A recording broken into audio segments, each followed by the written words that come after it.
OTD strategy, we have actually identified 10 key sectors. So in that 10 key sector, the most important sector is of course agriculture. So our initiative, our intervention which we are proposing, which we have proposed to the agriculture department, livestock, dairy. So through that we are actually targeting that when UP achieves this OTD target, rural sector is equally participant in that growth story. So through agriculture, crop sector, horticulture sector, animal husbandry, dairy. So through these sectors, we are aiming to develop the rural area of the UP state, sir. Yes, sir. Sir, आप mic ले। इस समय main focus तो उस पर भी हम लोग ना जो ग्लोबल इन्वेस्टर समिट्स हो रहे हैं, बड़े FDIs आ रहे हैं। Right, sir. Sir, actually, last day also we presented our strategy for OTD, like $1 trillion economy.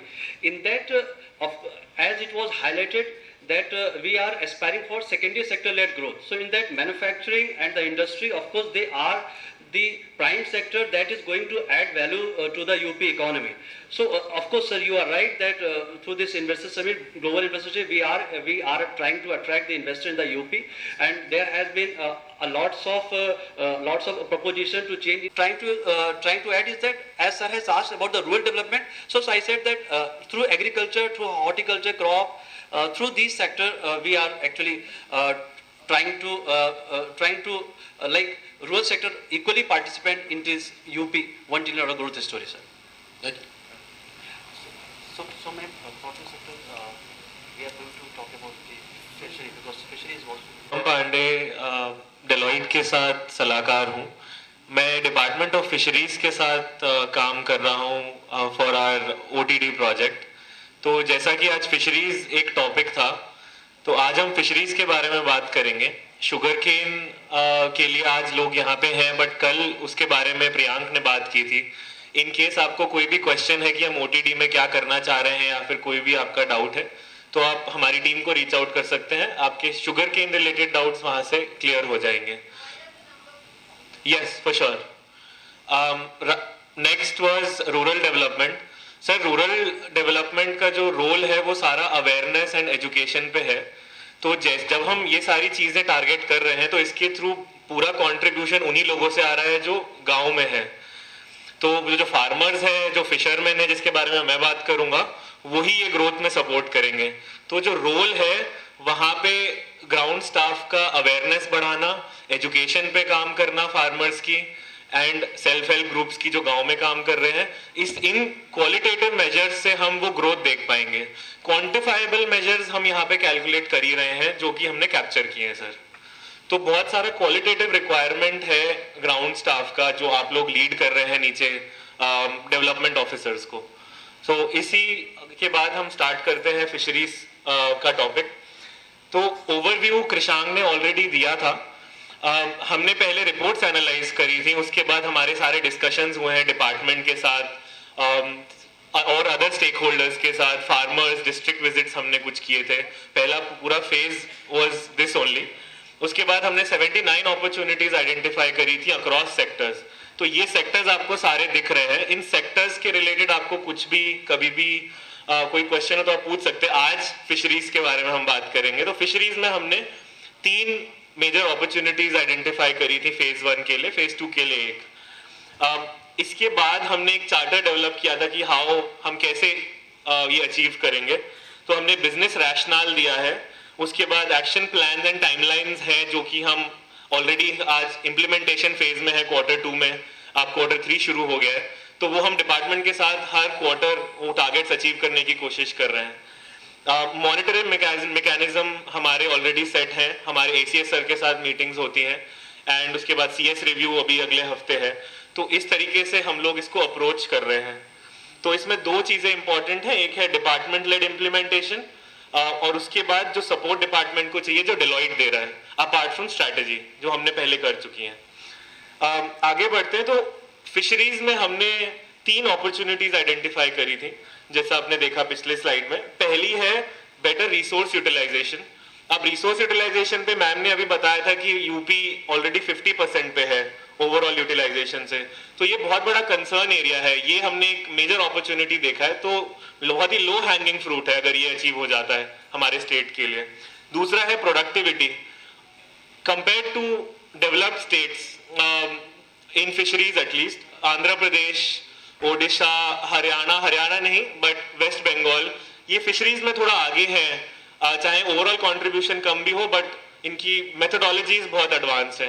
तो इस हिसाब से कंपेयर करें, एग्जांपल पॉन्ड्स का प्रोडक्टिविटी हमारा जो हमने कैलकुलेट किया था वो 4.9 टन है compare to possibility of 10 ton पर हेक्टेयर। तो ऐसे करके हर एक एरिया का पॉसिबल पोटेंशियल प्रोडक्टिविटी बहुत हाई है। तीसरा एरिया था स्पीशीज डाइवर्सिफिकेशन, जिसमें स्पेसिफिकली हम श्रिम्प पे फोकस कर रहे हैं अभी के लिए, बट इसमें अदर वेराइटीज भी हैं जैसे गिफ्ट, मुरेल, सिंगी, ऑर्नामेंटल फिशेस और पर्ल। इनका हमको फिजिबिलिटी देखना है कि कैसे उत्तर प्रदेश में भी ये बनाए जा सके, इसका प्रोडक्शन बढ़ाया जा सके। 3 तरीके से हम इम्प्लीमेंट कर रहे हैं। एक है कैपेसिटी बिल्डिंग, जो कि ये हमारा डिस्कशन एसीएस सर से हुआ था, तो ये बाहर आया कि आप 3 तरीके से सारी अपनी स्ट्रैटेजीज को इम्प्लीमेंट कीजिए। कैपेसिटी बिल्डिंग पे फोकस कीजिए, 4 स्टेप्स में पहले फार्मर्स को थोड़ा समझाइए, उस वहां पे फिर ट्रेनिंग दीजिए अक्रेडिटेड इंस्टीट्यूट से, फील्ड विजिट्स करवाइए, फिर उनको इम्प्लीमेंट करने में सपोर्ट कीजिए। काफी हमारी जो आज के दिन सब्सिडीज हैं, वो सब्सिडीज तो जा रही हैं नीचे बट चीजें दिख नहीं रही हैं ग्राउंड पे होती हुई, तो वहां पे हैंड होल्डिंग की बहुत जरूरत है। तो ये सारे एस्पेक्ट्स में ही अगेन आई विल एम्फसाइज, जब आप बात करते हैं कि हमारा क्या रोल है, तो यहीं पे आपका रोल सामने आ जाता है कैपेसिटी बिल्डिंग पे। Increasing fish productivity is another, जिसमें हम जो हमने ऊपर पॉइंट्स डिस्कस किए हैं, तो ओवरऑल प्रोडक्टिविटी वहां से इंक्रीज होगी। इनेबलिंग इकोसिस्टम एक तीसरा बड़ा पिलर है, जिसमें डिपार्टमेंट में कितने कार्डर्स होने चाहिए, नीचे स्टाफ है कि नहीं, और फेडरेशन जो हमारी काम कर रही हैं जिनमें एमडी डिपार्टमेंट से डेपुटेशन पे होते हैं, ये सारी ऑर्गेनाइजेशंस को कैसे हम स्ट्रेंथन कर सकते हैं ताकि मैक्सिमम रेवेन्यू हमारे स्टेट में आ सके थ्रू द सेक्टर, और this applies to all the sectors which are there. अब हमारा पहला जो इंटरवेंशन, पहला अपॉर्चुनिटी है हमारा increasing production by better resource utilisation. तो इसमें हमारी 2 स्ट्रैटेजीज अभी मेजर हैं। पहला है डेटा कैप्चरिंग। अब इनलैंड में जो हमारे एस्टिमेट्स हैं, हमारे एनालिसिस और हमारी बातों से जब हमने डिपार्टमेंट के साथ डिस्कशन किया, ये पता लगा कि data capture is another major area.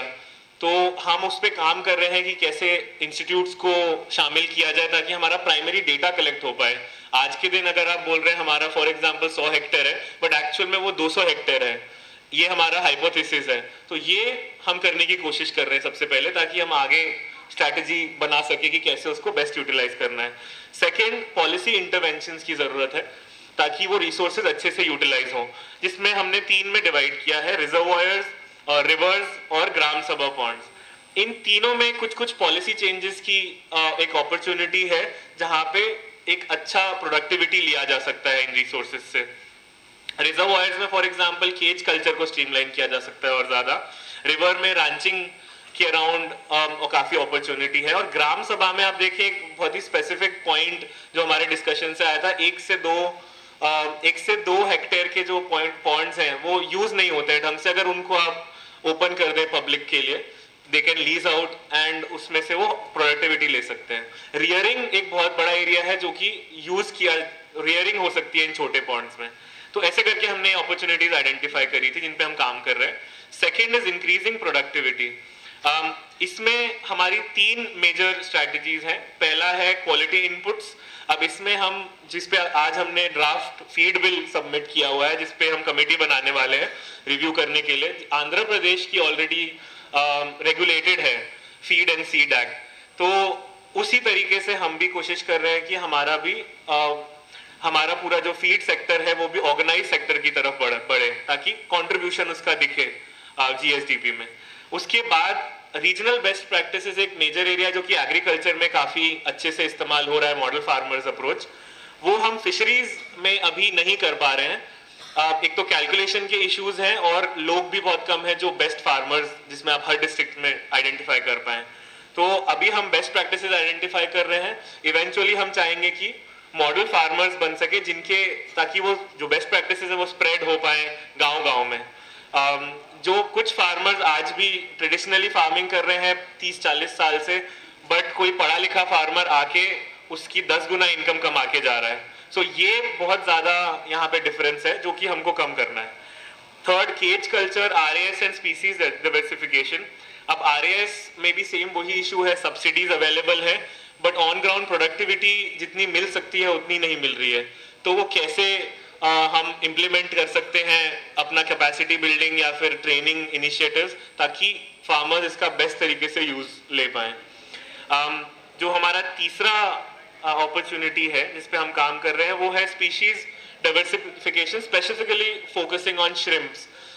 हम यूपी में काफी सलाइन लैंड है, एक तो उसका आइडेंटिफिकेशन इज फर्स्ट स्टेज, तो उसके लिए हम वी आर आइडेंटिफाइंग कि किसके साथ पार्टनरशिप करके हम आइडेंटिफाई करें कि कितना हमारा सलाइन लैंड आज के दिन है, ताकि हम वो स्ट्रैटेजीज बना सके तो हमारा श्रिम्प प्रोडक्शन बढ़ जाए। अब shrimp is a major export opportunity.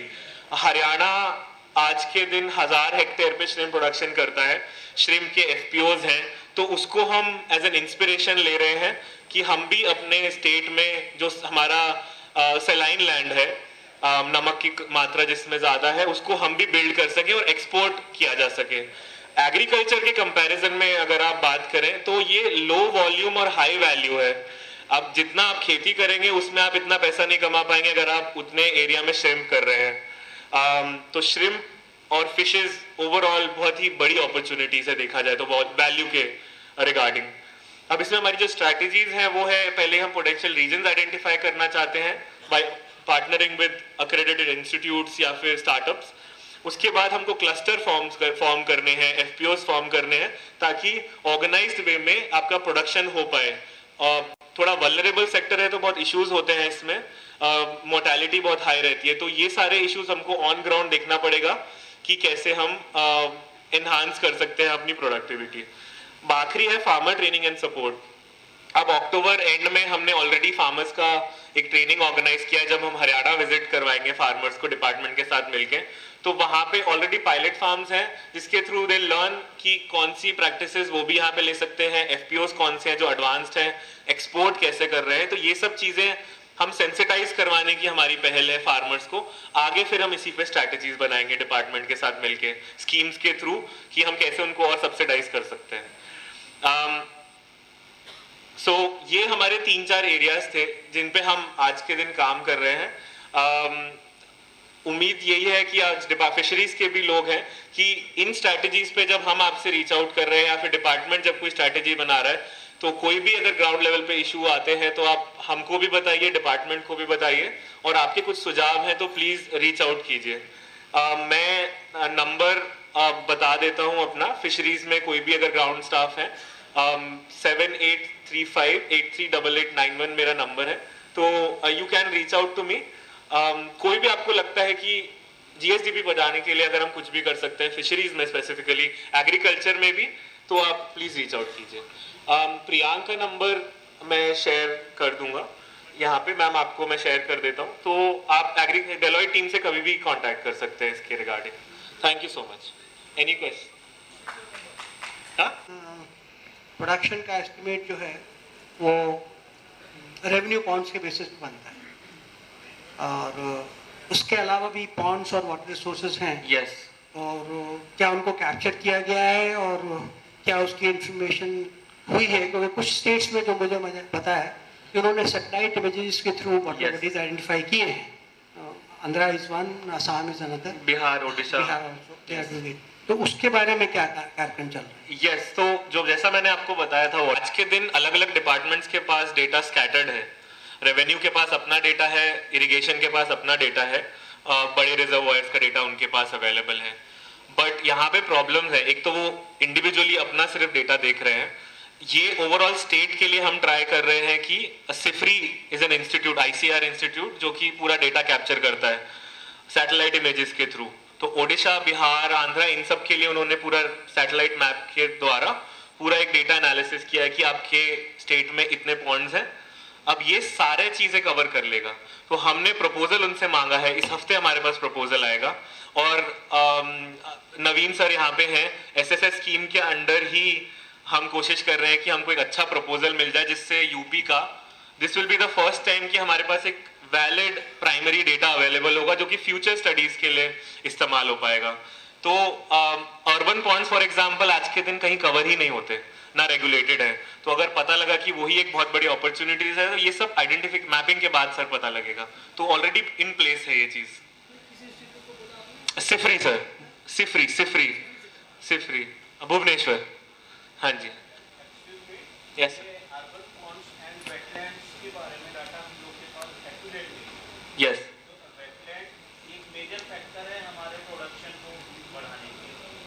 Yes हमारे पास जो अभी तक हम लोग केवल ग्रामसभा के पॉइंट्स और इस सब की जो डेयरी प्रोडक्शन ही कलेक्ट करें जो मैक्सिमम यस वेटलैंड एक अच्छा सोर्स है। यस बना सकते हैं आप। हमारे पास वेटलैंड का टोटल एरिया का डाटा एक्यूरेट नहीं है, इसके लिए भी हम लोगों को मेरे ख्याल से कोशिश करनी चाहिए। Yes sir. तो जैसा सर ने बताया कि मैपिंग ऑलरेडी अवेलेबल है जगहों की, हमारा पहला प्रयास यही है, बिना मैपिंग के आप कुछ नहीं कर सकते।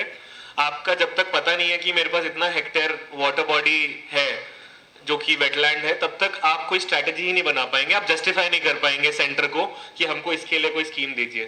तो पहला हमारा ये कि इस साल हमारे पास एक प्रॉपर मैपिंग हो जो कि खुद एक हिस्टोरिकल मूव होगा इन टर्म्स ऑफ स्टैटिस्टिकल, आप देखें तो कि हमारे पास इतना रिसोर्स है। That is it sir. पानी भरा हुआ है, अब जब रिमोट सेंसिंग से लेते हैं तो उसमें वो भी उसको वाटर बॉडी ले सकता है, तो आपको कुछ उसके सॉल्यूशंस लाने पड़ते हैं। वो तो पर्टिकुलर में होता है, Yes. है ना, लेकिन इन जनरल आपको पानी बड़ा नहीं मिलता है। इन जनरल नहीं मिलेगा। और अर्बन पॉन्ड्स एक बहुत ज्यादा तादाद में है, उनके भी अगर हमें डाटा मिल जाए, क्योंकि वहाँ फिशिंग जनरली होती है तो वो इन पर्टिकुलर वहाँ से अपने आप यूज हो जाती है, वो हमारे अकाउंट में नहीं आ पाती है। हाँ जी, है ना, तो उसका भी हमें एक कंसिडरेशन करना पड़ेगा। Yes sir, for sure manage कर पाऊंगा। यस सर, वो एक मेजर प्रॉब्लम है। इसीलिए टेक्नोलॉजिकल इंटरवेंशन से मैन पावर का रिक्वायरमेंट कम हो जाता है। हमने कुछ ऐसी चीजें करी है सजेस्ट, ताकि प्रोडक्शन टेक्नोलॉजी से भी प्रोडक्शन भी पता कर सकते हैं सैटेलाइट इमेजिंग से। और इसके अलावा एक ऐप की भी बात सुनवाई हुई थी कि ऐप के ऊपर भी काम किया जा रहा है। सुपर ऐप सर ओवरऑल बन रहा है एग्री एंड एलाइड के लिए। सेंटर स्कीम्स और स्टेट स्कीम्स क्या हैं वो सब के लिए एक सुपर ऐप बन रहा है। जी। उसका काम शुरू होगा, तो हम भी उसी के अराउंड काम कर रहे हैं अभी। आई थिंक फिशरीज को भी उसमें शामिल करना चाहिए सर। एग्री एंड एलाइड में सर सारे फिशरीज, हॉर्टिकल्चर, एग्रीकल्चर के सारे सब आएगा उसमें सर। जी। Yes sir. उसमें क्या एनिमल हस्बेंड्री है एग्रीकल्चर में आती है वैसे तो? यस सर, स्कीम सारी एग्री एंड एलाइड का ओवरऑल बन रहा है, जिसके अंदर एनिमल हस्बेंड्री, डेयरी सारी चीजें आएंगी। तो सुपर ऐप का पर्पस, कंसेप्ट क्या है? कॉन्सेप्ट ये है कि कंसेप्ट क्या है? हाँ सर, कॉन्सेप्ट ये है कि एक सेंटर का भी एक ऐप है, किसान ऐप। तो उसमें वो फोकस जैसे करते हैं कि हम सेंटर स्कीम्स को प्रमोट कर पाए, और आप अगर मैं एक फार्मर हूं तो मुझे पता होना चाहिए क्या मैं एलिजिबल हूँ इस स्कीम के लिए, अप्लाई भी कर पाऊँ कि नहीं। ये सारी चीजें एक सुपर ऐप पे अगर एक स्टेट के पास है तो वो सेंटर प्लस स्टेट स्कीम्स, उन्हीं लाइंस पे आप एक ओवरऑल ऐप बना सकते हैं, रादर देन एक डिपार्टमेंट का एक ऐप हो। तो एक ऐप से सारे फार्मर्स को बेनिफिट पहुंच पाए, एंड उसके लॉगिन और वो रजिस्ट्रेशन इश्यूज से वो डेटा भी आप यूज कर सकते हैं मार्केटिंग के लिए और आगे प्रमोट करने के लिए सब्सिडीज। तो ओवरऑल कॉन्सेप्ट सर ये है। वाटर बॉडीज को कैप्चर करने में केवल आप एग्रीकल्चर फिशरीज को लेंगे आप, इधर 4 सालों में अमृत सरोवर बहुत बने हैं, हर गांव पंचायत में 2 बने हैं। अच्छा सर, देखिए ये रिमोट सेंसिंग से होगा, RSAC नहीं करेगा, बट इसका जो टेक्नोलॉजी है वो सैटेलाइट टेक्नोलॉजी है। उसके बाद आप सैंपलिंग करते हैं, तो जो भी आप बोल रहे हैं वेटलैंड और आपने भी जैसे बोला वो सारा कैप्चर होगा। और श्रिम्प कल्चर के लिए जो आपने बताया है वो जनरली आगरा रीजन में ही हो रहा है, क्या इसको अदर्स में भी करने के लिए कोशिश करेंगे? सर श्रिम्प मैंने जैसे आपको बताया, आज के दिन अब हमारे पड़ोसी हैं हरियाणा, हमारा 50 हेक्टेयर हो रहा है आज के दिन यूपी में, हरियाणा 1000 हेक्टेयर पे पहुंचा हुआ है। अब अगर आप इक्वेट करें तो दोनों लैंडलॉक्ड हैं, और दोनों ही ग्रो कर रहे हैं। अब इसमें डिफरेंस जो है वो है कि आपको एक ऑर्गेनाइजेशन से थोड़ा पार्टनरशिप चाहिए। नाबार्ड जैसे वहां पे है, नाबार्ड एक्टिवली काम कर रहा है, उन्होंने वहां पे पायलट फार्म्स रन किए हैं, लोगों को एजुकेट किया है, सेंसिटाइज किया, और वो एफपीओ, पहला एफपीओ भी पिछले साल रजिस्टर करवाया उन्होंने श्रिम्प के लिए। तो उस तरीके से वहां पे वो 1000 हेक्टेयर पे ऑलरेडी पहुंच चुके हैं। अब कंपैरेटिवली यूपी का स्कोप बहुत ज्यादा है, तो वहां पे आपको एक ऑर्गेनाइज्ड वे में एक तो मैन पावर चाहिए, एक स्ट्रैटेजी चाहिए, और उसको इम्प्लीमेंट करवाने के लिए लोग चाहिए। क्या आप अपनी स्ट्रेटजीज में हैचरीज के लिए ही प्रमोट करने की कोशिश करेंगे? क्योंकि Yes. अगर हमारे पास सीड नहीं है तो पॉसिबिलिटी नहीं है, क्योंकि जैसे पंगेसियस हम यूज कर रहे हैं, पंगेसियस का सीड बाहर से आता है। हाँ जी, हाँ जी। हम यहाँ पर कोशिश करते हैं लेकिन वो सरवाइव नहीं कर पाता है। जी। इसी टाइप से अगर हम श्रिम्प के लिए भी कोशिश करें और हैचरीज तो डेवलप कराएं सर श्रिम्प तो ज्यादा बेहतर में है। मुश्किल ये है कि श्रिम्प का जो सीड है वो मरीन एरिया में, मरीन एरिया, हाँ जी, तो आपको मरीन एरिया में बनते हैं, तो सारे एजेस पे ही है, कोस्टल एरियाज में ही सीड फार्म्स है। तो अभी हमने सीबा को लिखा है कि आप हमारे यहाँ पे एक फीजिबिलिटी टेस्ट कीजिए कि श्रिम्प हो सकता है कि नहीं। तो हमको इस पे एक स्टडी अभी थोड़ा करना है कि इनलैंड में कितना सक्सेसफुल है हैचरी बनाना। बट अगर हैचरी नहीं है तो उसके ऑल्टरनेट मेथड्स भी हो सकते हैं कि आप एक एमओयू साइन करें या पार्टनरशिप कर ले, कि मैंने आंध्रा से पार्टनरशिप कर ली कि मेरा ईयरली सप्लाई होगा सीड का। तो ऐसे करके सॉल्यूशंस तो हैं। हम हैचरी अगर नहीं पॉसिबल है, पंगेशियस के फॉर एग्जांपल हमने इस क्वार्टर में हमको रीच आउट करना है वियतनाम को, कि वहाँ के जो इंस्टीट्यूशन है क्या वो टेक्नोलॉजी ट्रांसफर कर सकते हैं पेड वे में। तो ऐसे करके हम कोशिश कर रहे हैं कि पंगेशियस का भी कुछ हो पाए। गिफ्ट का हम इस साल ट्राई करेंगे कि स्कीम हम भी पास करवा पाए, जैसे आंध्र प्रदेश में तिलपिया का बन गया है, ओडिशा में है, वो यूपी में भी बन सकता है, एरिया भी हो गया, बट हमको बस प्रोसेस करवाना है उसको। तो ऐसे ऐसे करके सर चीजें हम हर एरिया में कोशिश कर रहे हैं कि आगे बढ़े थोड़ा थोड़ा। आप ये कोशिश करिए। इसके अलावा एक चीज ये भी है कि जो भी बाहर से हमारे पास सीड आ रहा है जी, वो कितना आ रहा है, किस तरीके से आ रहा है, इससे भी हम लोग को हाँ जी। अवेयर कराने की कोशिश करिए, क्योंकि जो भी सीड बाहर से आ रहा है उसी के हिसाब से हम लोग अपना प्रोडक्शन टारगेट डिसाइड करते हैं। अच्छा, क्योंकि लाजमी बात है जो वो आएगा वही हम लोग यूज करेंगे, देन हमारा प्रोडक्शन करेगा, अंडरस्टूड, है ना? ठीक तो है। उस चीज के लिए भी हमसे कोऑपरेट करना, मतलब हम आपसे कोऑपरेट कर रहे हैं तो आप भी हमसे थोड़ा सा करें। फॉर श्योर सर, ये एक नया एरिया है, इस पे सर हम बात कर सकते हैं। Okay, okay, thank you so much Thank you. Everyone, thank you.